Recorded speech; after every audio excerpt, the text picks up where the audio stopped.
2024 शनय शनय अपने अवसान की तरफ अग्रसर है और हम सभी 2025 के आगमन की प्रतीक्षा में हैं।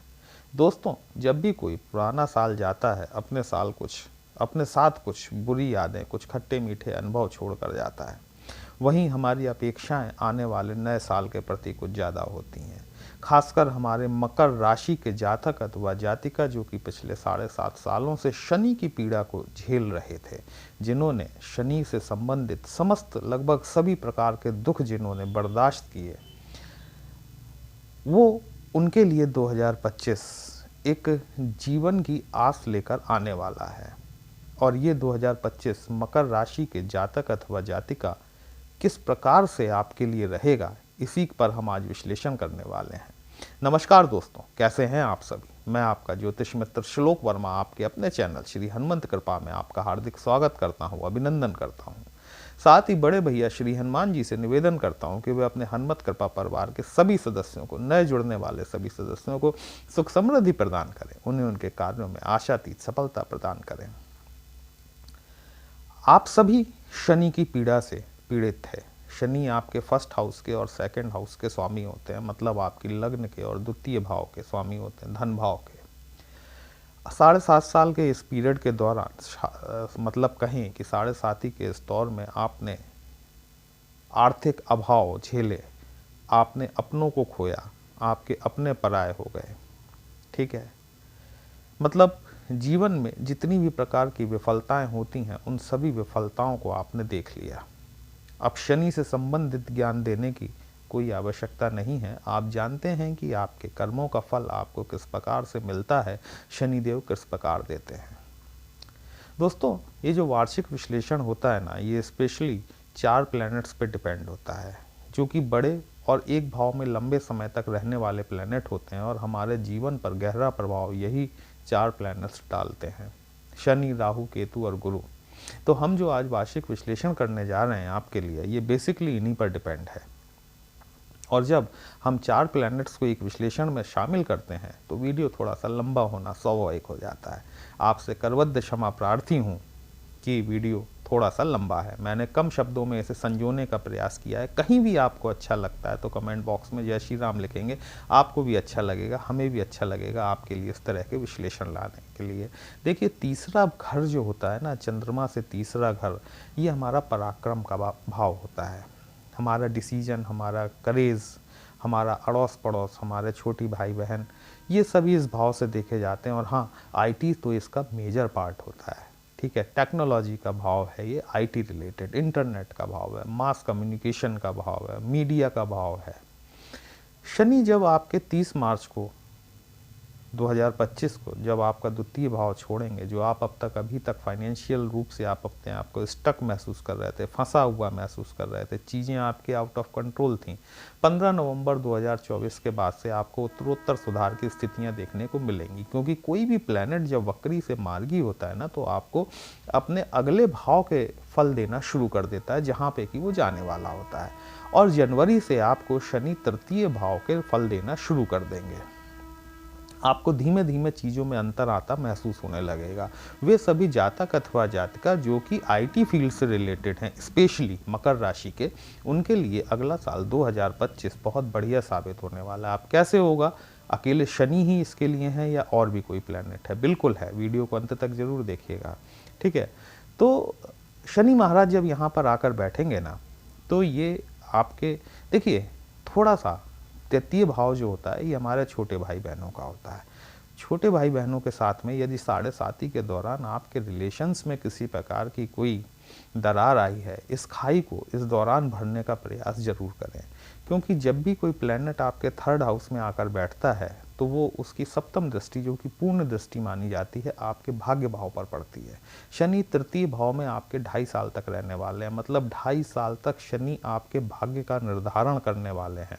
आपके धन भाव का प्लैनेट आपके भाग्य भाव का निर्धारण करने के लिए आ रहा है। छोटे भाई बहनों के साथ संबंध अच्छे बनाकर चलें, अपनी वाणी पर नियंत्रण बना के रखें। निश्चित तौर से भाग्य आपका सहयोग करेगा।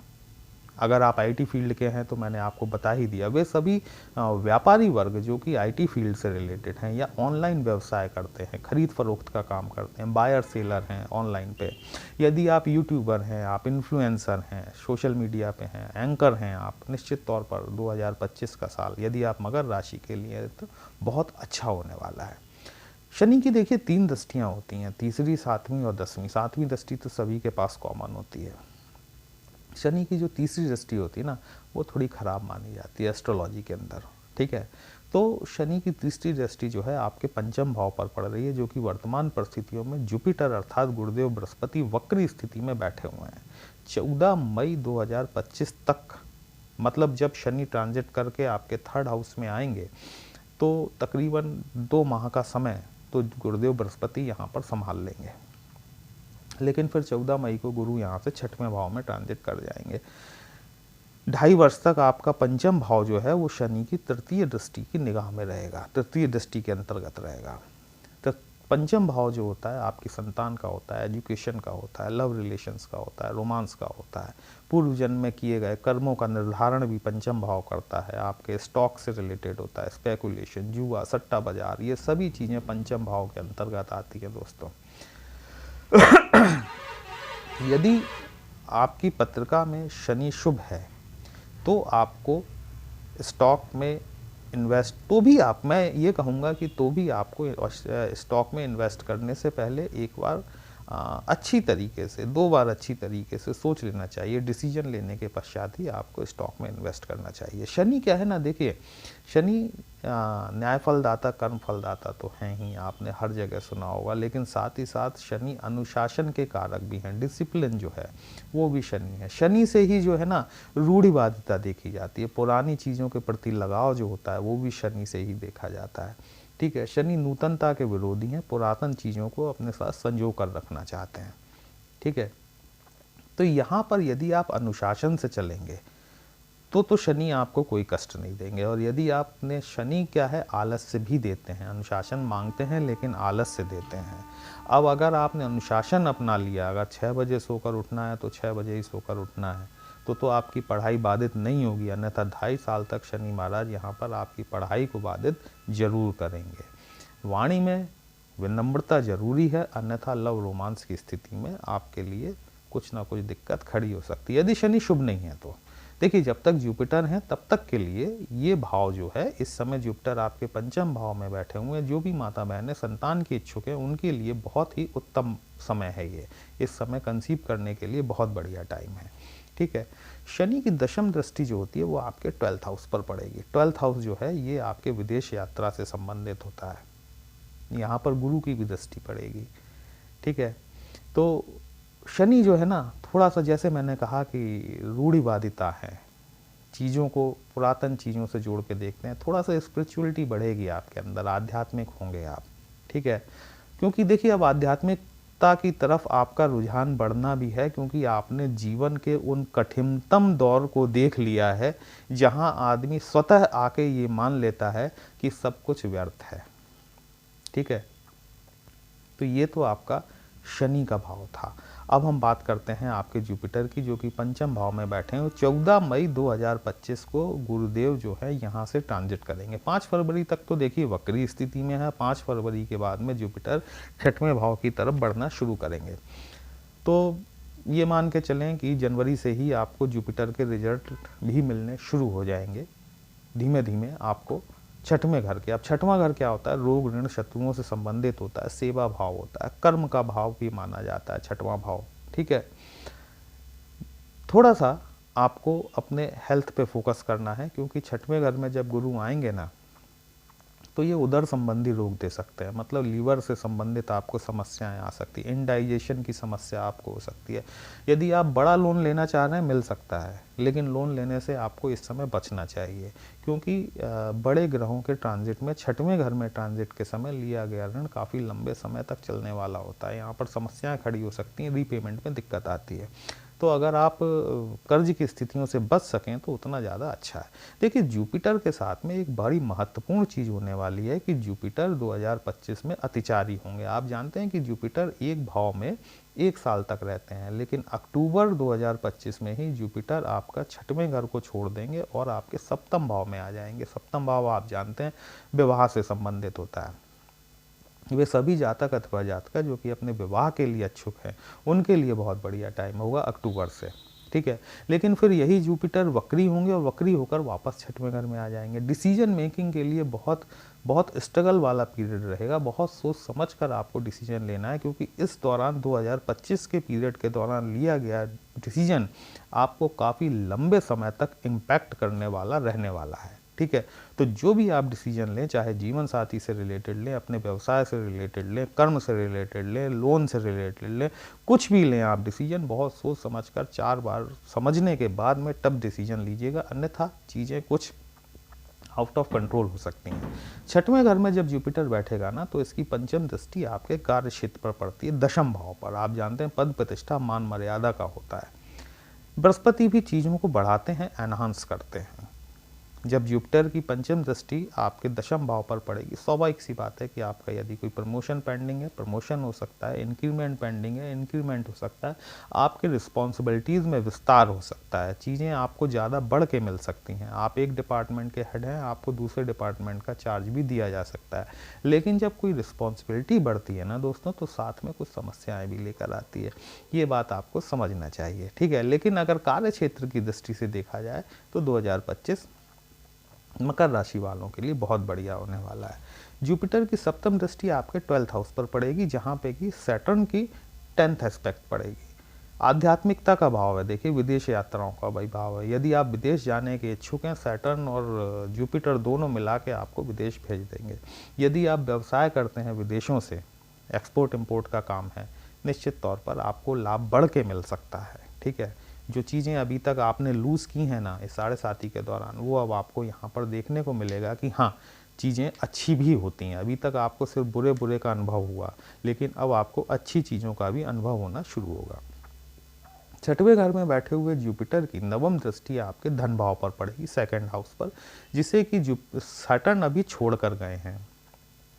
धन भाव धन से संबंधित होता है, ये तो आप समझ ही गए। एक्यूमुलेटेड वेल्थ होती है हमारी चल अचल संपत्ति। हमारा वाणी का भाव होता है, कुटुंब का भाव होता है, परिवार का भाव होता है, हमारे भोज्य पदार्थों का, हमारे भोजन का भी भाव होता है। 6वें घर में जब बृहस्पति बैठेगा ना, तो ये आपको भोज्य पदार्थ, स्वादिष्ट भोज्य पदार्थों के प्रति आपका आकर्षण बढ़ाएगा। यदि आपने अपना डाइट प्लान स्ट्रांगली मेंटेन नहीं किया तो जो गुरु महाराज 6वें घर में बैठे हुए हैं ना, ये आपको लिवर संबंधी प्रॉब्लम दे देंगे। यहाँ पर आपको सावधानी रखनी है। साथ ही साथ जो है ना कि सैटर्न और जुपिटर की जो एस्पेक्ट्स आपके 12th हाउस पर जा रही हैं, ये आकस्मिक हॉस्पिटलाइजेशन पे खर्च भी दिखाता है। तो जब तक जुपिटर आपके 6th हाउस में रहेंगे, आपको हेल्थ के प्रति थोड़ा सा कॉन्शियस रहना ज़रूरी है, क्योंकि यहाँ पर आपका हॉस्पिटलाइजेशन पर खर्च हो सकता है। जब जुपिटर आपके 7th हाउस में आएंगे ना दोस्तों, तो जैसा मैंने कहा कि वो सभी लोग जो कि शादी करना चाह रहे हैं, शादी हो सकती है आपकी, आपको उचित वर अथवा वधू मिल सकती है, व्यापार आपका बढ़ सकता है, एक नई पार्टनरशिप या नई भागीदारी आप शुरू करने की तरफ जा सकते हैं, या कोई नया व्यवसाय भी आप खड़ा कर सकते हैं, यदि जुपिटर आपकी पत्रिका में शुभ है तो। 7th हाउस में बैठे हुए जुपिटर की 5th एस्पेक्ट जो है, ये आपके 11th हाउस पर पड़ेगी, लाभ भाव पर। आपका लाभ बढ़ेगा। 11th हाउस जो होता है, ये आपके चाचा ताऊ, बड़े चाचा ताऊ को रिफ्लेक्ट करता है, बड़े भाई बहन को भी रिफ्लेक्ट करता है, और आपकी डिज़ायर फुलफिलनेस का भाव होता है। आपकी जो अभी तक दबी हुई इच्छाएं थीं, जो आपकी कामनाएं थीं, जिनको कि आप 7.5 के चलते हुए मजबूर थे, आप पूरा नहीं कर पा रहे थे, ये टाइम आपके लिए कैसा होगा जबकि आप अपनी उन इच्छाओं की पूर्ति कर सकें।